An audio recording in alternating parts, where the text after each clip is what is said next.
Come to me!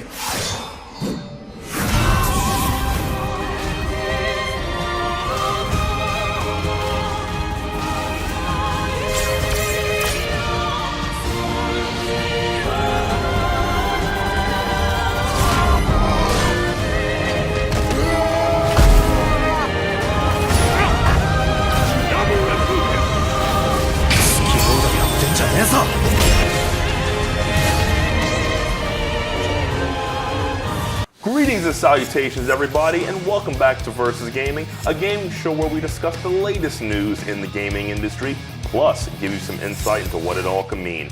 I'm your host, Jean-Luque Zephir, and I am joined by returning guest host, Steve Jones. Hey. Welcome back to the show, Steve. Hey, it's always good to get out of the office and talk about video games. Oh yeah, always. 2019 has been off to a strong start with Kingdom Hearts 3, Resident Evil 2, and my personal favorite, Devil May Cry 5, are all within players' reach.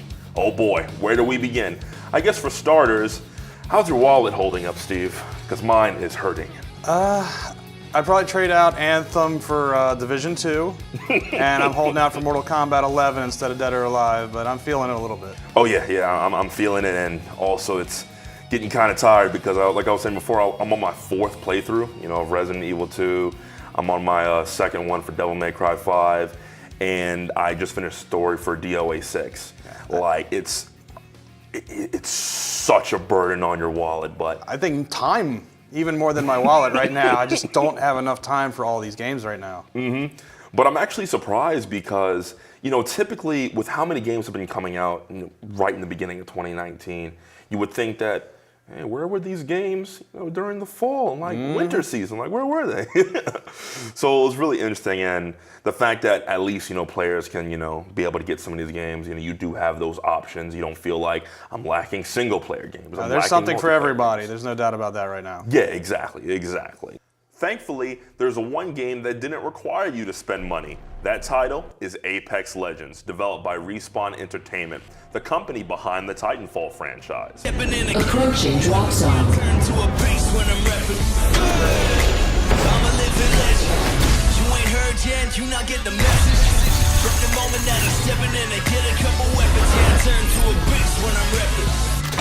Ready up.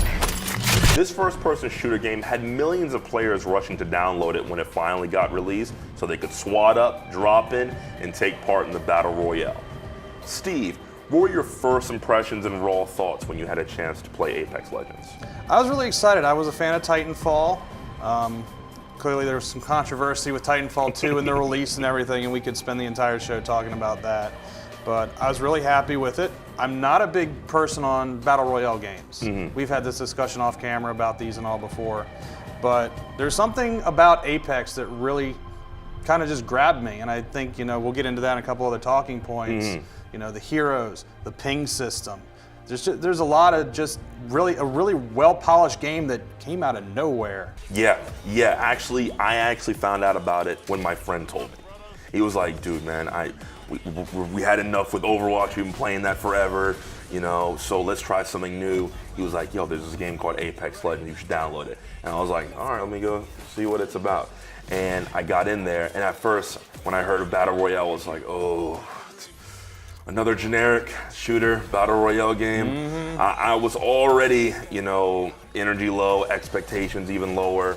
So I wasn't really too ecstatic when I heard the news.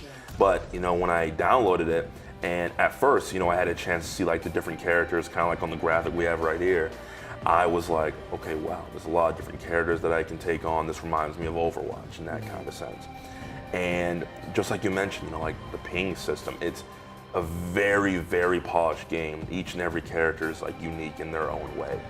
You jump in, you're a squad of 3, and typically, sometimes Battle Royale games aren't really the best in some people, especially in my case. I prefer to play with a squad.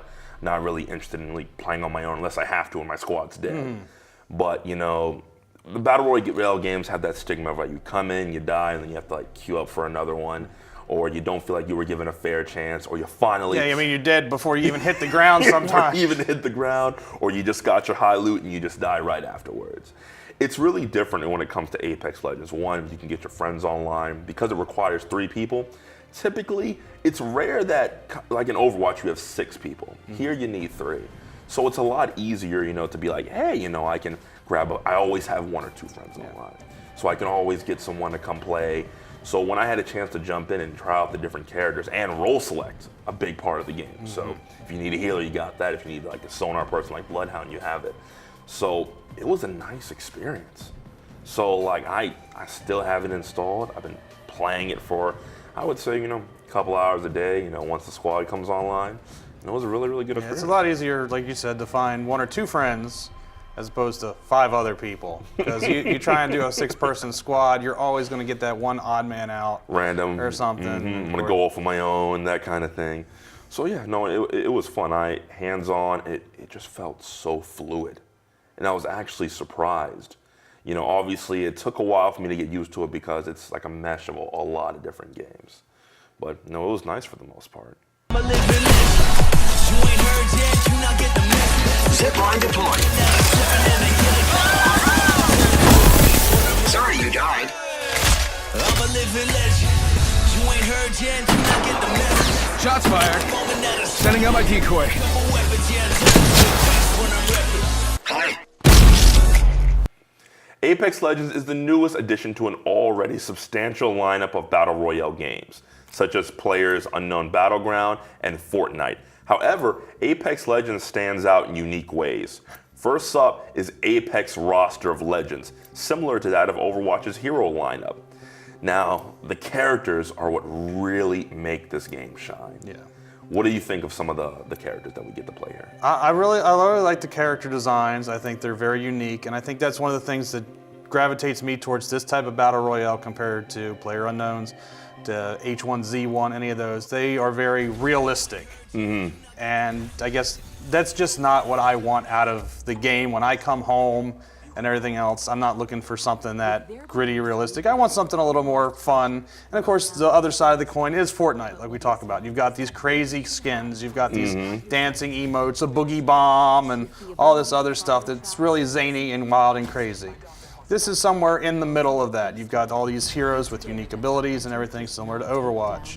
You've got Bloodhound, you can track and everything else. You've got Caustic, who's got the gas grenades and you control the area with AoE. You've got the new character Octane that just came out, which is a high-risk, high-reward character. You can pump yourself full of adrenaline, take some damage, but you get a really big speed boost, and then you can try and re-heal and go back and forth. It becomes a kind of a game in itself of what you want to use to try and get that advantage. Take the damage now and try and spike out your opponent, get around them or not. Exactly, and that's what really, really drew me in is like the characters. Like one of the 2 people I'm playing with right now, like I play Bloodhound, I play a Wraith who's the teleporter. She has an ability where she can make herself impervious to damage and she moves real fast, kind of like the ninja of the game per se. And I love that. And actually, it was one of my friends that actually brought it up to me. The differences between this game and Overwatch is with this game, the ults are useful. They're to help your game state, help you retain more of an advantage. Whether it's your mobility, calling in a care package like Lifeline, to get more loot. They're not overpowered, but they work. And I think that's what a lot of people like because you feel you're actually given a chance. I mean, there are some ultimates that are more offensive than others. Some are more defenses. Some help your mobile ability. And I really like that dynamic. Like Pathfinder is one of my favorites as well. Spider-Man. Yeah, the mobility, swinging around. Combine that with Octane's jump pads now, and you've got people that are going all crazy on the map. Yeah, so that's awesome. And I'm really happy they thought about that because a lot of people are really interested. Like, they really enjoy, playing Apex Legends. I enjoy Caustic for the defensive aspect. When it starts getting near the end of the game, you're in crunch time, you're in a tight space, and it's like, let me set up some gas canisters here. I have my ult on standby. I'll throw the gas. Or, it could be like for Wraith with the teleporter. They all have different things that, make them unique. And the role select really helps it out too. So, everyone can be, kind of geared towards a certain role, but you have a chance because it's randomized when you get to the character select screen.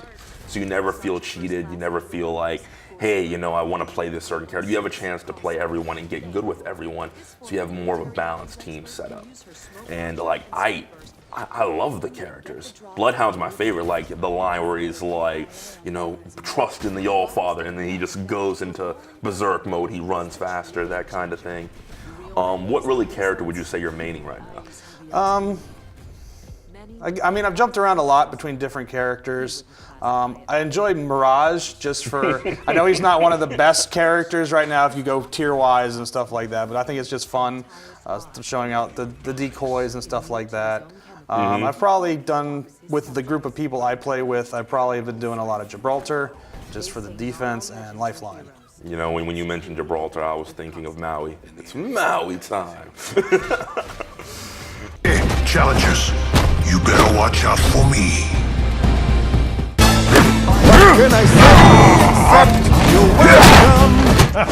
Think of Apex Legends as a fusion of Gears of War because of the thoroughly entertaining finishers, Overwatch because of the diverse character roster and cool voice lines, Titanfall because of the immersive gunplay, and Fortnite because of those crazy emotes. Kind of like I was mentioning before, Steve, like it's the little things that matter. The emotes, the skins, they're all meant, even the one quick like voice lines, they're all meant to enhance your experience. And I feel that's what draws a lot of people in, that, no matter what character you play, you're going to have a really, really fun time. Would you agree with that sentiment, I guess you could say, with it being like kind of a mesh? Yeah, I mean, it's definitely a mesh of a couple different games and everything else. Overwatch is probably the one that everybody uses the biggest example for. I've put 3-some years into Overwatch. It's got a special place in my heart and everything else, even though we have some issues with it now. But Apex has some time to grow. I know some people have complained with the new Battle Pass. It's a little bit lacking. The skins weren't that exciting. The emotes and some of the other stuff aren't that exciting. But people have to remember, like, again, with Overwatch comparison, the skins that came out with Overwatch at the beginning were not that mind-blowing. Yeah. So Apex hopefully has another 3+ years of its own to start developing and all that. I mean, I think Respawn got a little caught off guard. I mean, like all of us were surprised it dropped. I think Respawn's surprised that within a month there's 50 million downloads to this game. Yeah, and they're like, wow, we got to do something. So, we can complain about the Battle Pass because, we're copying Fortnite, we're copying this.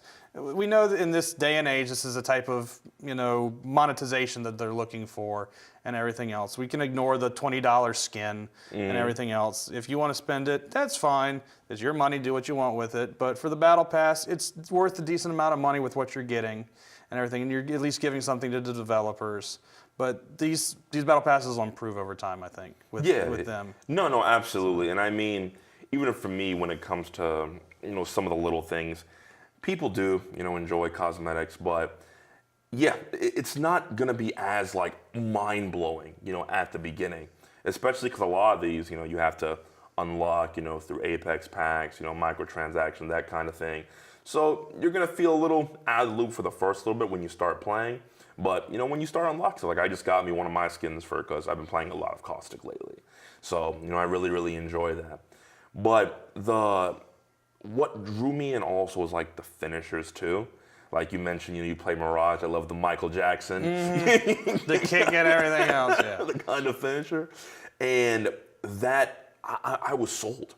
I was sold because I think that's what you should want. Like, what if we bring this idea and this idea, and if they all work, then that's amazing. It can help you look past that, it just being a Battle Royale game. Now, I can't say, I'm sitting here playing Apex Legends all day, but I always, like, if I got some time during the day, I'm like, all right, let me get a few rounds, have some fun, let me see if I can unlock a skin or get something good out of an Apex pack, and, continue about my day. Get ready. Today is not gonna be easy.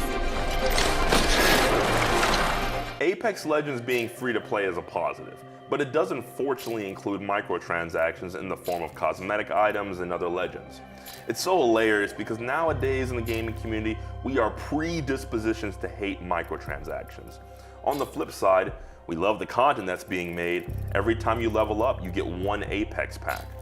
Would you say the inclusion of microtransactions enhances or kind of brings down your experience while you're playing?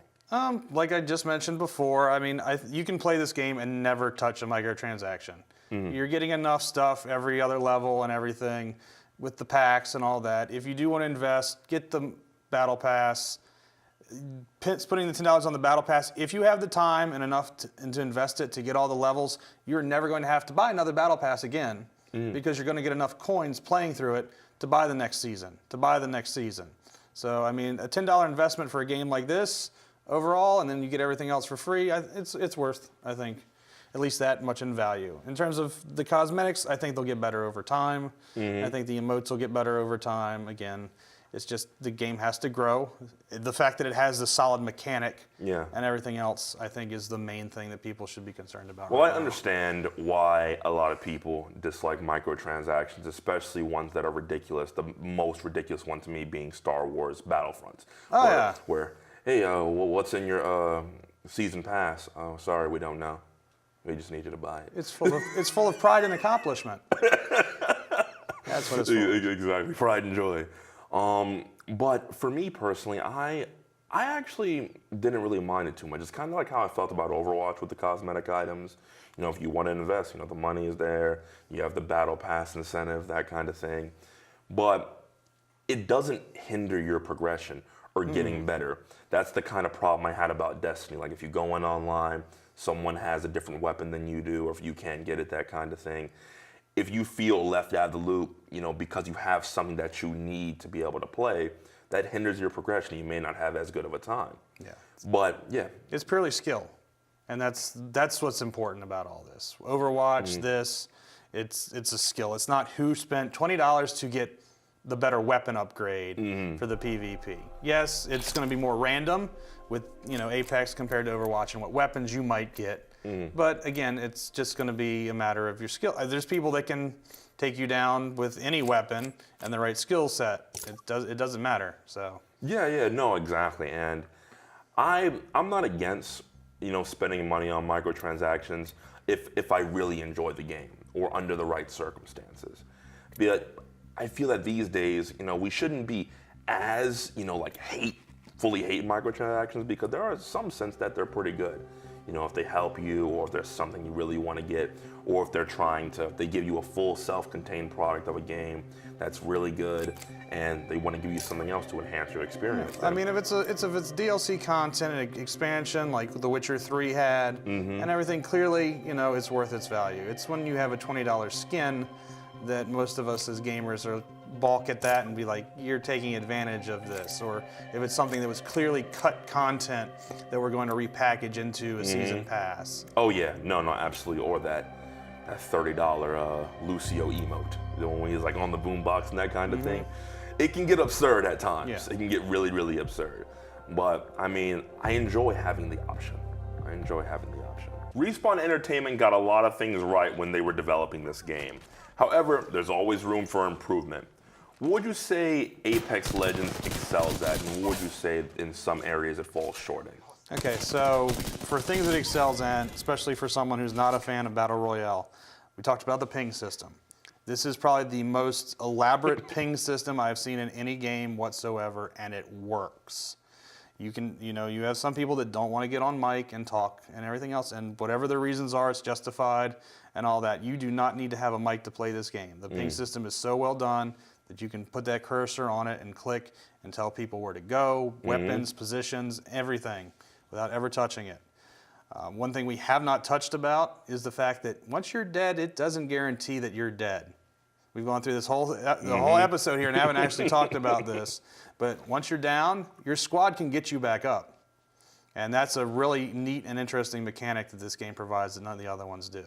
So even though you're out of the fight, you might not be out of the fight.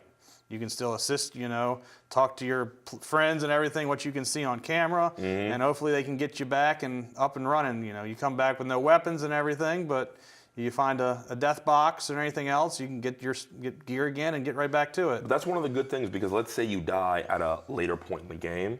If, let's say I die and you grab my beacon to be able to take the little machine to res me, then that's actually you have some time where your team can formulate a strategy. Just like you mentioned, there's a death box somewhere where you can go get more gear and that kind of thing and replenish. You get a second chance. And I think that's what a lot of people dislike about some Battle Royale games, at least, because it's like, once I'm dead, I can't really do anything. Yeah, there's nothing to encourage you to stay. You get everybody, I'm dead, out. Yep, another loading screen. Yep. Gotta find a new party, that kind of thing. One of the things that I would say the game could work on is I wish it did have, because I enjoyed the game so much, I wish it did have more legends to play at release. Pretty quickly, you kind of run through all of them, at a given point, whether you're playing Lifeline, Gibraltar, any one of those along those lines. So I would have liked to see more. But hey, this was a free-to-play game. They did do a really, test run that turned out to be a positive. I don't think they expected, 25, 50 million, plus players to come to this game. Yeah. So, it's giving people some time to, I think, get used to the characters you start with and everything. I think that's a good thing, too. But, we've got one new character already with the Battle Pass coming out, and we should at least get another character before this season's over. So if they keep 2 characters every 3 months, we'll be catching up with the Overwatch and some of the other ones here, I think, pretty quickly. So yeah, no, absolutely. It's hard for me to say this is a positive or a negative. It depends on what side you fall on, but one side of the scale. But when it comes to, let's say, some of the weapons, the characters, obviously there's a tier list for the characters. There's a tier list for which weapons are stronger. Which kind of the high tier loot what kind of loot do you have? And it's hard to make a perfect game because, players will fall into this kind of sense of complacency where, hey, I know the Peacekeeper's the strongest. Hey, I really love this Havoc. It just came out. It's super strong in the game. So at a given point, they do make changes, whether through balance patches, nerfs, buffs to certain weapons to make them more usable. And that's a good way to go. I don't consider that, just like I say, a positive or negative unless it doesn't feel good when your character gets nerfed sometimes. No, it never does. But for the most part, it's hard for me to pinpoint what they did wrong or what else they could do. Obviously they're giving you more characters. You have the microtransaction system. You can play this game a certain way. You don't need a mic, which I think is huge because a lot of these days it's like, get on mic and you have a mic, and that's big. It's a small thing you would think would be in a game like this or in other shooters, the ping system. But it's not. And I've heard a lot of other developers say oh no, we didn't have the time for it, the budget, or. Well, Fortnite managed to get a ping system 2 weeks after Apex came out. It's interesting how that worked. Exactly. Yeah, we need ping system. Exactly. So it's just so polished. It's so polished, and I'm really interested to see where it goes because. It's a hell of a game. It's not a concern necessarily for me. I know I see it sometimes online. People would like smaller squads. Some people just want to do a solo run and everything compared to some of the other Battle Royales. So, that could be a con for some people. You have to be in a group. So kind of like the different modes? Yeah. But again, if you're solo, there's nobody that's going to find your beacon and respawn you. So it does take away from a certain mechanic of the game. Key component, exactly. So. Yeah, no, that makes sense. You got bamboozled. You better not come back to haunt me. Season 1 of Apex Legends has already begun, so definitely download the game when you get the chance, and even take advantage of the Battle Pass if you really enjoyed the core experience. Before I wrap up here, I have to ask you, Steve, what did you think of the legend Octane, the new hero that came out? I've enjoyed him. Like I said before, the high-risk, high-reward character. So if that's the kind of playstyle you like, I definitely recommend him. And he's crazy. There's no way to deny it. He's just crazy. So. But. Yeah, I know some people that really enjoy that aspect to characters because, for friends of mine of mine that are really, just like you mentioned, high risk, high reward, want to get right into the fight and dive in but be able to get out. He's super mobile. And he's really quick. He has the jump pad. He can go somewhere, shoot, jump on a zip line, and keep going. And kind of like a Lucio, in Overwatch, and he just keep going around the map. Can do whatever you want. Mobility is really crucial in some instances during the actual game when you're playing.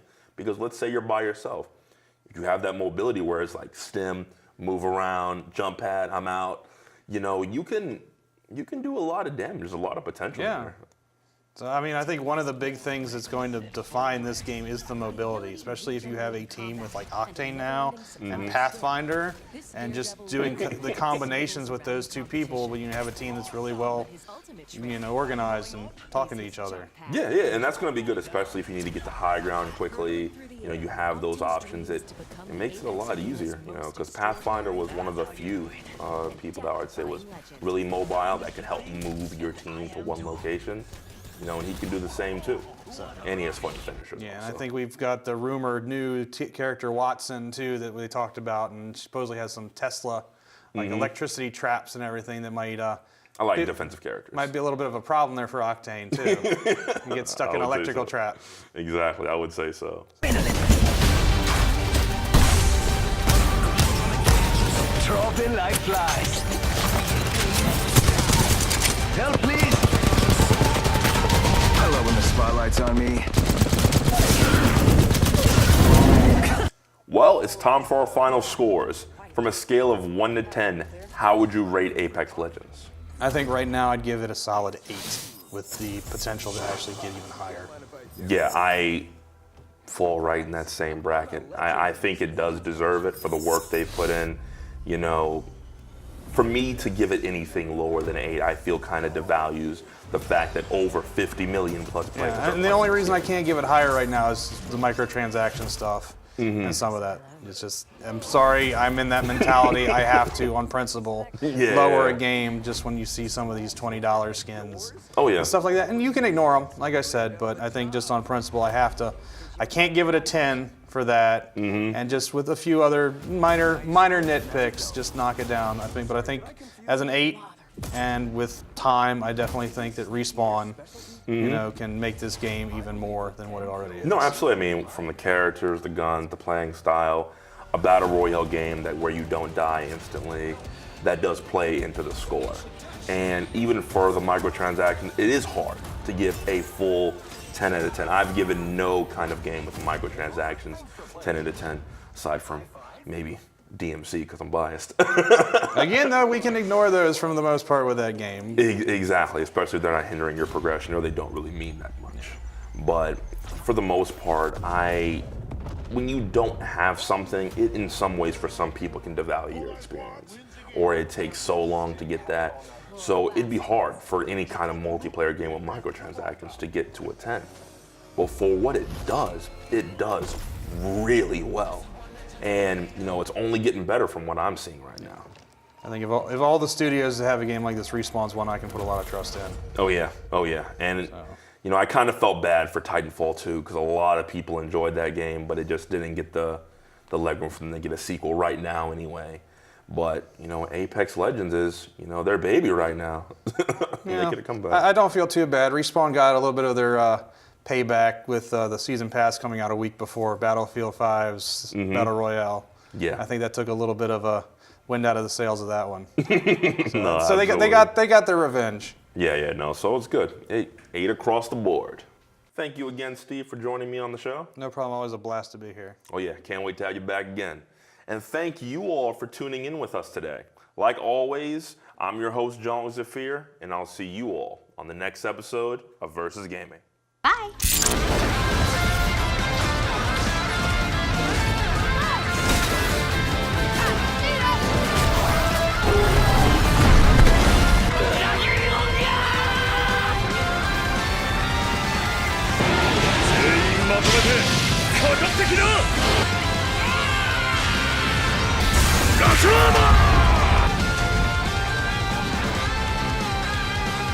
We own the comms. Ain't that something, Fritz?